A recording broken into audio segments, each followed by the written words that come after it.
Something happened in March 2023 that almost nobody noticed. Within just 3 days, the biggest central banks on the planet, the Federal Reserve, European Central Bank, Bank of England, Bank of Japan, Swiss National Bank, and Bank of Canada made a joint announcement that barely made the news.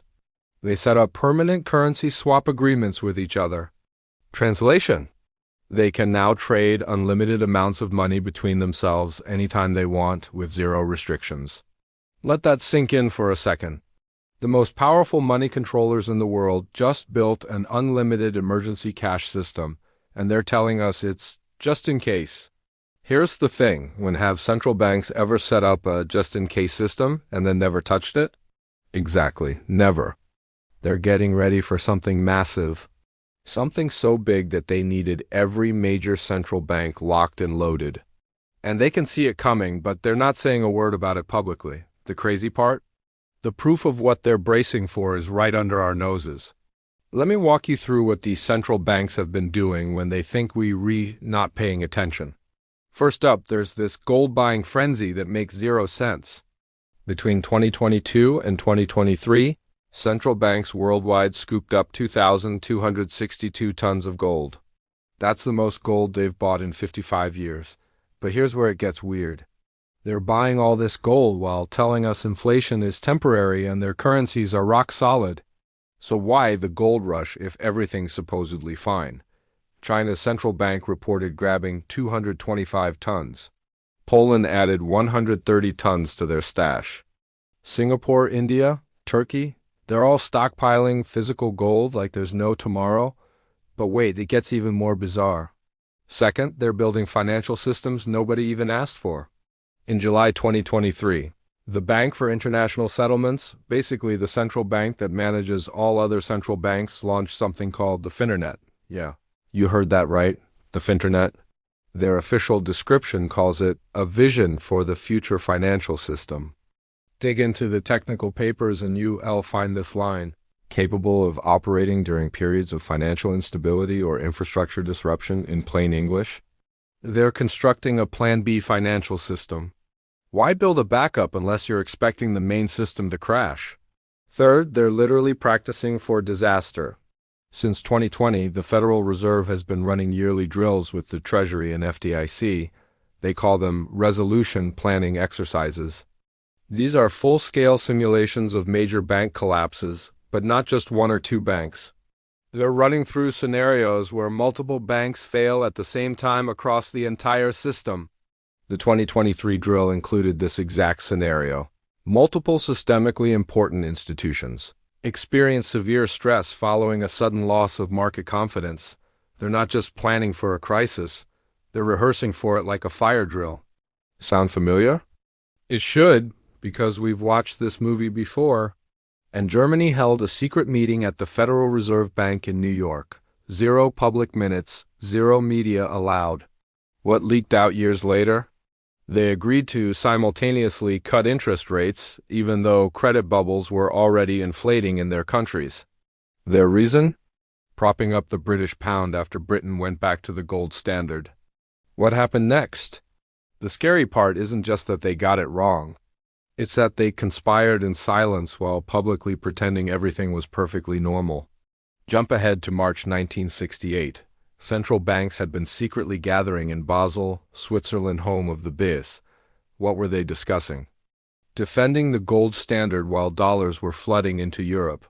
They created the gold pool, a coordinated plan where central banks would dump gold into the market together, to crush the price and keep up the illusion that $35 could still buy an ounce of gold.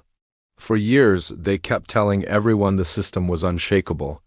Behind closed doors, they were bleeding out their gold reserves trying to keep it alive. The ending? By August 1971, Nixon shut down the gold window anyway.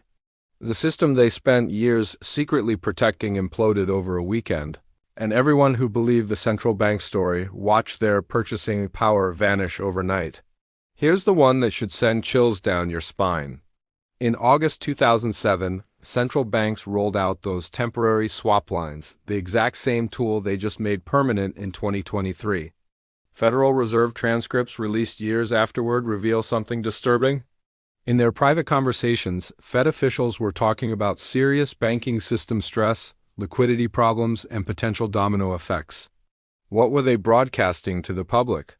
On June 20, 2007, Ben Bernanke told Congress, "We do not expect significant spillovers from the subprime market to the rest of the economy." 4 months later, they were launching emergency lending programs. 14 months later, Lehman Brothers imploded and the entire financial system nearly died. It's always the same playbook. Coordinate behind closed doors, construct emergency systems, tell everyone it's all good, then act completely blindsided when everything collapses. So what exactly are they gearing up for this time? The evidence points to 5 specific disaster scenarios, and they're preparing for every single one at once. The U.S. Treasury market is worth $26 trillion. It's supposed to be the safest, most stable market on Earth, but in March 2020, it shattered.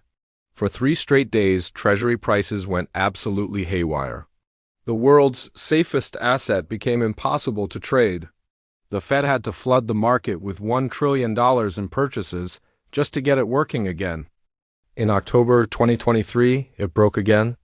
Treasury market liquidity dried up during a normal auction. The Fed had to quietly step in once more. Now check out what they're building. The standing repo facility, expanded to cover not just banks but primary dealers and money market funds too. Limit, unlimited. Hours, 24/7. They're building a life support system to keep the Treasury market breathing when it flatlines again. Not if, when. Why would the Treasury market collapse?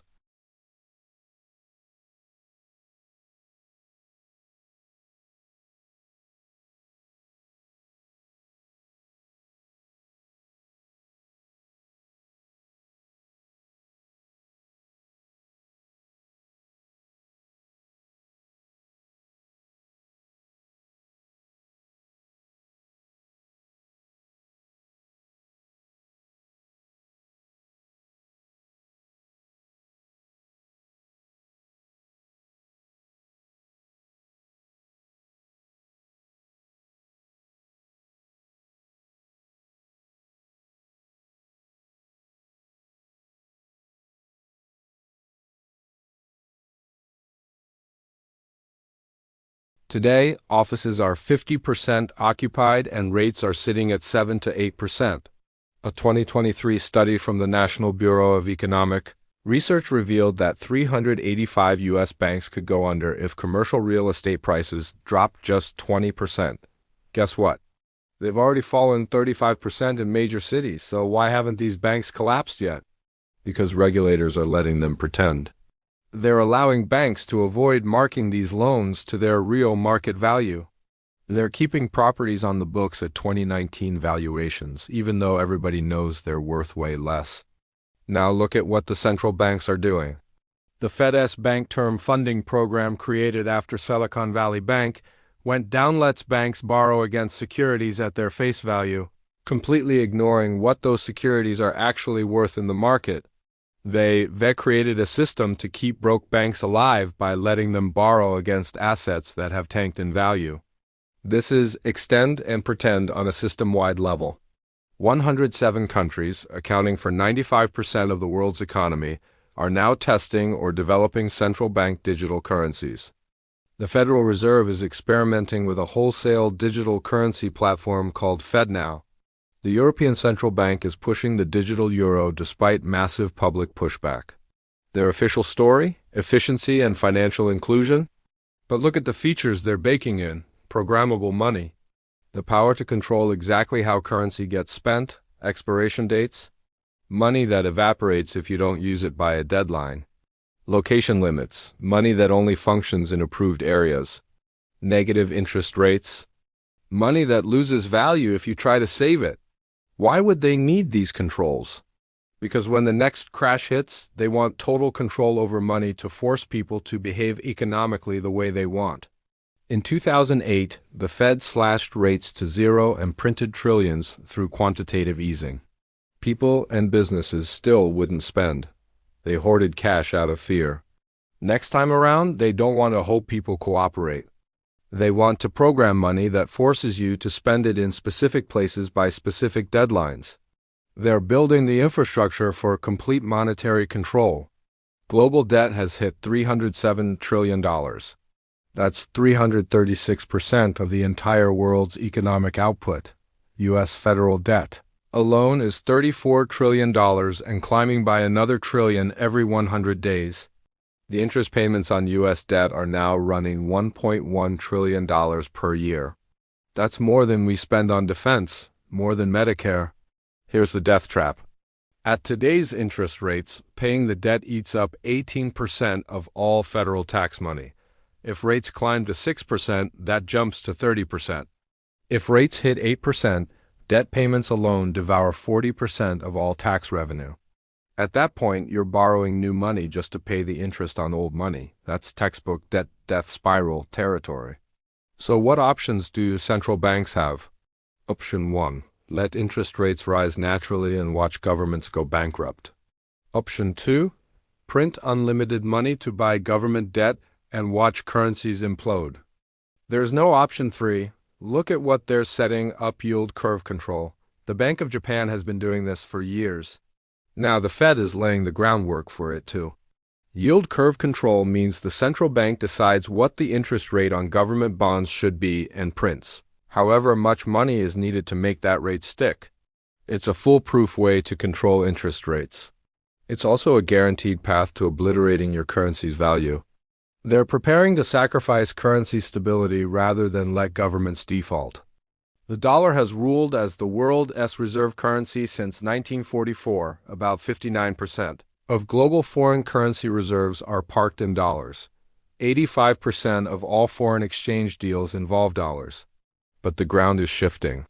In 2023, 23% of China's international transactions settled in yuan, up from basically zero in 2010. The BRICS countries are developing their own payment networks. Saudi Arabia is now accepting yuan for oil purchases. The Bank for International Settlements released a report in December 2023 called The Future Monetary System. Buried on page 47 is this sentence: central banks should prepare for scenarios where multiple reserve currencies operate simultaneously. Translation: they know the dollar's reign is ending. When that shift happens, the U.S. loses its superpower, the ability to print money and have other nations hold on to it. That $34 trillion debt becomes an instant emergency because we won't be able to export our inflation to everyone else anymore. All the infrastructure they're constructing, the swap lines, digital currencies, emergency lending tools, is all designed to maintain control during the shift from a single global currency to multiple competing ones. So why won't they just tell us what they're preparing for? Because the second they publicly admit these threats, they trigger the exact crisis they're trying to avoid. If the Fed openly says, we're worried about the Treasury market breaking, investors will panic sell treasuries, which breaks the market. If they announce commercial real estate loans are worthless, depositors will yank their money from regional banks, starting bank runs. If they confess, we're preparing for the dollar to lose reserve status, foreign central banks will immediately dump all their treasuries, crashing the dollar instantly. They're stuck in a credibility trap. The entire system only works as long as everyone believes it's solid. The instant they admit it's fragile, the game's over. That's why every financial crisis follows the exact same script. Phase 1. Everything is fine while secretly building emergency systems. Phase 2. This is isolated and contained while coordinating international responses. Phase 3. Nobody could have predicted this while activating the emergency infrastructure they built. We are living in Phase 1 right now. When this all goes down, there will be obvious winners and devastating losers. People saving in dollars, euros, pounds, yen, anyone holding cash or bonds in currencies that central banks will trash to handle the debt crisis, you're going to lose. Pension funds and retirees depending on fixed income inflation they will label as necessary will destroy your purchasing power. Middle-class workers whose paychecks always play catch-up to inflation. You'll feel yourself getting poorer but won't understand the real reason. Small banks and their customers, they'll be sacrificed to save the system, just like in 2008. Giant commercial banks that can borrow infinite amounts from central banks, they'll get rescued again. People holding real assets, real estate, commodities, productive businesses, things that maintain value when paper money collapses, they'll come out ahead. Those positioned in gold and precious metals before central banks confess the problem, they'll win big. The ultra-rich who have access to sophisticated assets and expert advice for navigating currency destruction, they'll be fine. But here's the truth that matters. You don't need to be ultra-rich to end up on the winning side. You just need to see what's coming before the crowd figures it out. Central banks are preparing for something they refuse to explain because explaining it would immediately cause it to happen. But you don't need their explanation. You can read their actions. They're constructing emergency lending systems. They're hoarding gold at historic rates. They're building alternative payment networks. They're running crisis drills. They're re-coordinating across borders in ways we haven't seen since 2008, all while reassuring you that everything is perfectly fine. The real question isn't if a crisis is coming. The real question is whether you'll be positioned on the winning side or the losing side when it arrives. History teaches us one undeniable lesson. When central banks conspire in secret while constructing emergency infrastructure, what comes next is never good for ordinary people who trust the official story. Don't be one of those people. The time to get ready isn't when they finally admit what they've been planning for all along. It's right now, while they're still saying everything's under control. Because the moment they stop saying it's fine, it'll already be game over.